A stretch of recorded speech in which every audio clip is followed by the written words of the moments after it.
Teachers of Reddit, what is the most depressing thing a student has told you about their home life? Story 1. I had a girl playing with something while sitting at the carpet, rolling it back and forth and putting it in her mouth and taking it out and rolling it around again. I told her to give it to me when the other students started their independent work. She gave me this large green pill. At recess I ask her about it and she says her mom and dad give her and her siblings one of these every night to make them sleep. I take the pill to admin and tell them what she told me before searching Google Images to find out what it could be. I find a short list and go back to admin and I'm told it isn't my job to worry about that. I try several times that day to get answers and they say they think it's melatonin, so stop overstepping my place. This girl and her siblings are in and out of foster care and come to school with no food and filthy clothes. She came to school in a sweatshirt covered in dried blood 3 days in a row. Her parents wouldn't even sign the papers to get the kids the free school lunches. I forged the mom's signature every month. Story 2. His parents would only give him a pillow and blankets for his bed if he had all A's. I contacted the school counselor and it was true, along with the fact that all of the food was locked away, and he was only given specific amounts per day. Per DCFS, this was not considered abuse. I made a deal with him that as long as he was doing his best, his grade would never drop below an A. He teared up. Story 3. My mom taught in a very low-income school and every year would go to the dollar store and pick up Christmas presents for all of her students. She knew that many of them didn't get any other gifts for the holiday. She also had stories about how they needed to be careful when constructing standardized tests because there were students who might answer a question like, "What do you do when you're hungry?" with "go to bed" or similar things. Story 4. Every week, I'd let students earn raffle tickets which would potentially allow them to choose a prize, such as bringing in a show and tell or picking a prize from my treasure chest. Anyways, one day, a student brings in her favorite doll. This leads all the girls to start talking about their favorite dolls. One student privately tells me that she never had a doll before. This made sense because the child was homeless, wore the same dirty outfit nearly every day, often stole from teachers and classmates because she became adapted to survival of the fittest mode and her parents were out of the picture. That night I went to Toys R Us right after school. The next week I made sure this girl won a prize and stocked my treasure chest with a brand new teacher and student Barbie set. Well, this child picked the Barbie right away. The most touching part about this story was when she asked if she could show and tell her new Barbie. I said sure at the beginning of her show until she introduced the student Barbie as her name and the teacher Barbie as being my name. I was so touched. Story 5. I had a girl miss several lessons last term. I was concerned about her progress in class and followed up on the absences. Next time I saw her, we had a wee chat and she said she was really struggling with home stuff. The following day, she appeared very early with a letter and asked me to read it after she left. The letter stated that she was unable to tell her story out loud, but she wanted me to know. Her story detailed the difficult home situation. I have redacted the details out of respect for the pupil as I had no idea this would become so popular and well read. It completely floored me. I had lessons starting in 15 minutes, but I couldn't stop crying. It felt awful that this strong, silent young girl could brave coming to class with the weight of this on her shoulders. So we worked out how to make school feel safer for her. She struggles to be around lots of people and near doorways without a trusted adult nearby. She's terrified that he appears in school to take her. So we spend our break and lunch in my class, playing games and watching silly videos on YouTube. If she has a bad day, I'll walk her to her bus. I make sure she's seated away from the door and nearby a friend or my desk. It's not much, but every little bit helps her feel safer. Story 6. It was my first year teaching and the holidays were approaching. A second-grade student asked why Santa visits everyone else's home but skips hers. On Christmas Eve, my father and I played Santa. We dropped off gifts at their home for each child with, of course, the permission of the legal guardians. Parents were in jail. Story 7. Taught at an inner-city charter school. Had a bright 6th-grade girl who started sleeping during my classes, which was not like her. When I asked after school what was up, she told me that her family, her two younger sisters and crackhead mom, moved into the homeless shelter, and the last time she slept through the night, all their stuff got stolen. Story 8. 5-year-old girl was crying at the lunch table. I tell her she's going to see her mom soon and it's okay. I don't know her very well at this point. She goes, "My mom's in jail," so I quickly go, "Your dad then?" And she goes, "He's in jail too." Her twin sister says, "We live with our grandma." I'm about to cry at this point, so I ask if they need anything. Can I get them anything? They ask for candy.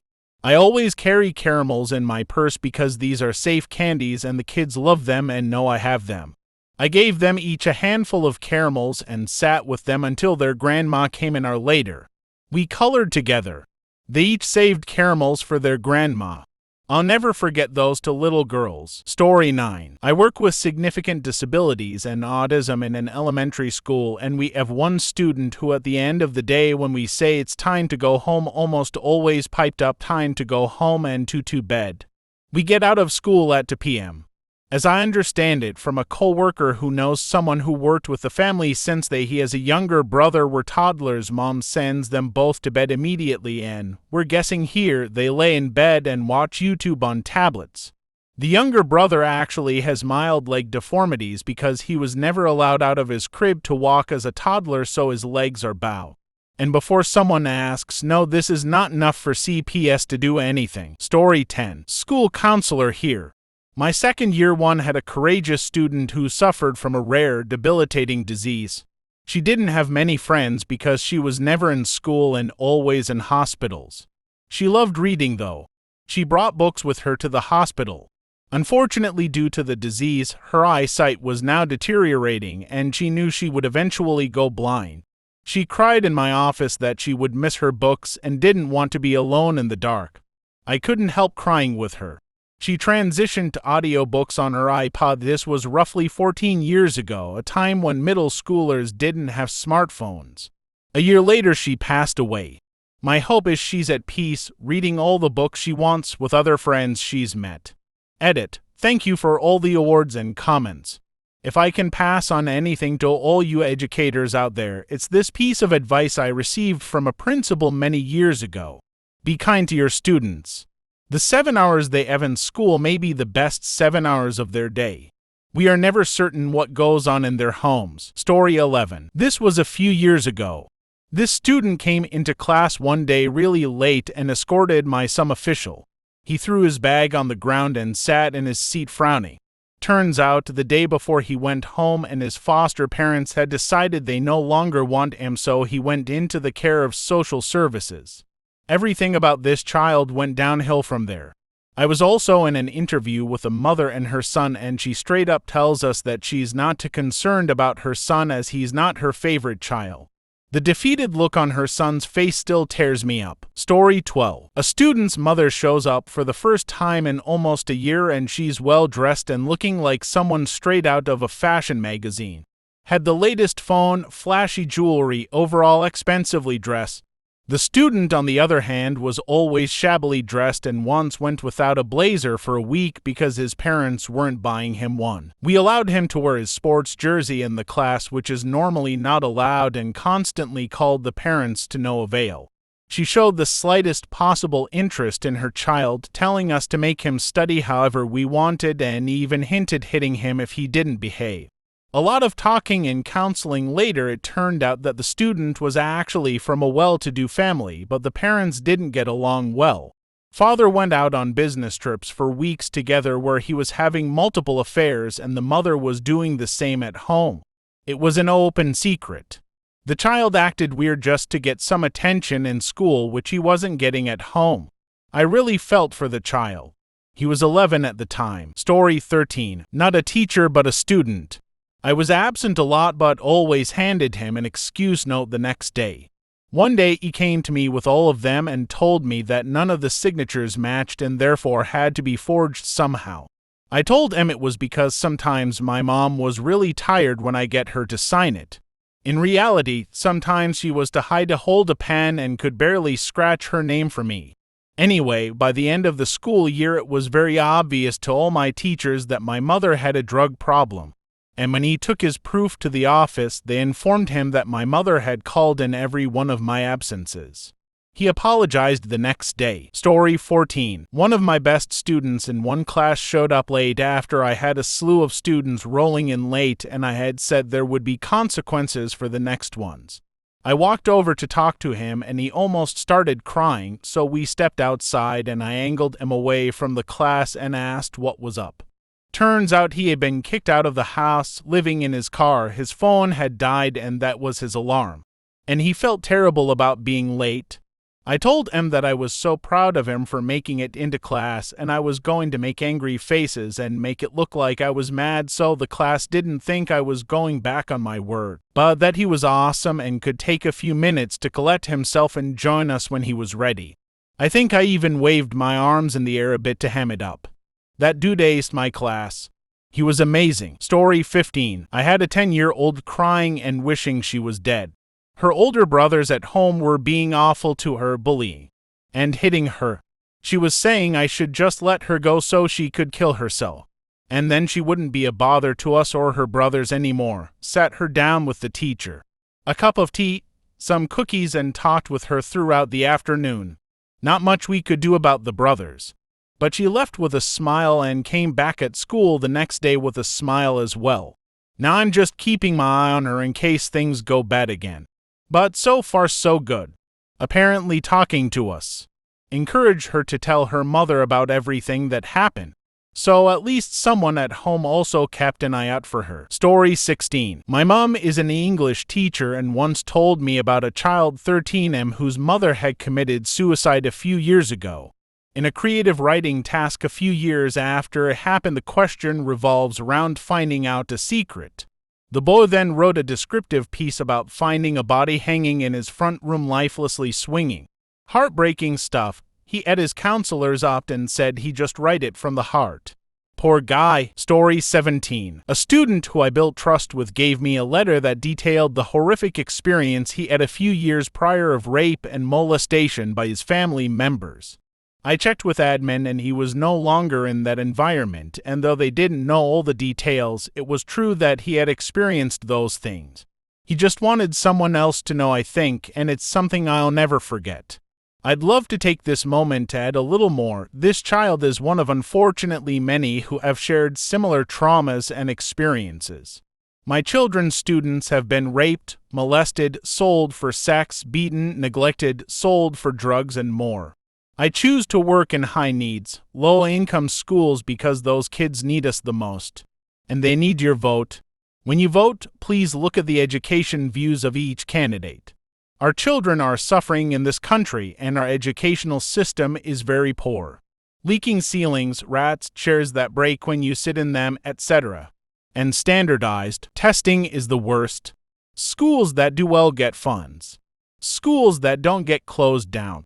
But when schools are trying to teach children, with that type of trauma and coming from homes that are hurting, there's no way to catch up. These kids who suffer so much deserve so much more. And I am one of many teachers who are there for them. We listen. We take on the weight of their pain. We truly love them. We are the teachers you wish you would have had. But most of us leave the profession before you'd get that chance. So please vote with your heart and with good knowledge on each candidate. There's many votes you will be casting, and a straight ticket might eliminate a really good candidate for your local schools. And if you can, consider volunteering at your local school post-COVID. Kids need people who care. They need adults who can show them the world isn't as dark as it looks to them, or donate some supplies at any time during the year. They're sorely needed. It's true about us paying out of pocket. And it's true that we don't make nearly enough money to justify doing that. The world is kinda dark. But the kids I've had the honor of teaching are the light. They truly are better than all of us. Story 18. Taught summer workshops for teens for a few years. These workshops were based on electives and were rather pricey for students to attend. In complete honesty, it was really just bougie summer daycare. And I always felt bad for the teens because admin were super neurotic about the education. So the curriculum was boring as F. They're kids, they want to spend their summers having fun. But rich helicopter parents expect differently. One year I had this absolute monster of a kid. He was 13, rowdy, inappropriate, didn't do any work, constantly throwing things around, etc. Admin tried to boot him, but his grandma had begged us to keep him on board, since they were paying good money. Admin agreed under the terms that we just leave him alone. I didn't agree with that at all. No kid should just be ignored. So I didn't. I would always try to encourage the kid's weird jokes and interests and would take him on a walk around the school grounds every day. I always gave back as good as I got with the sass, and he got a kick out of it.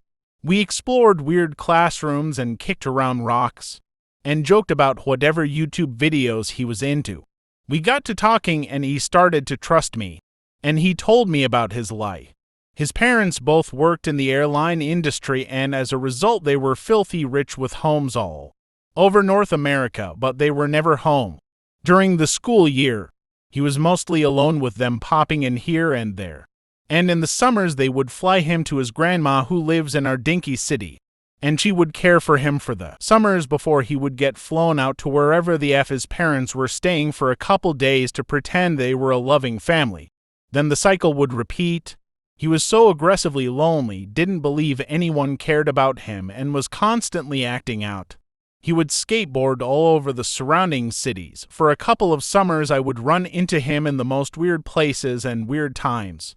Think outside shitty bars on late Saturday nights, randomly in the huge metro city in the middle of the week, driving by him skateboarding on the side of the highway, etc. He had no one looking after him and no concern for his own well-being and safety.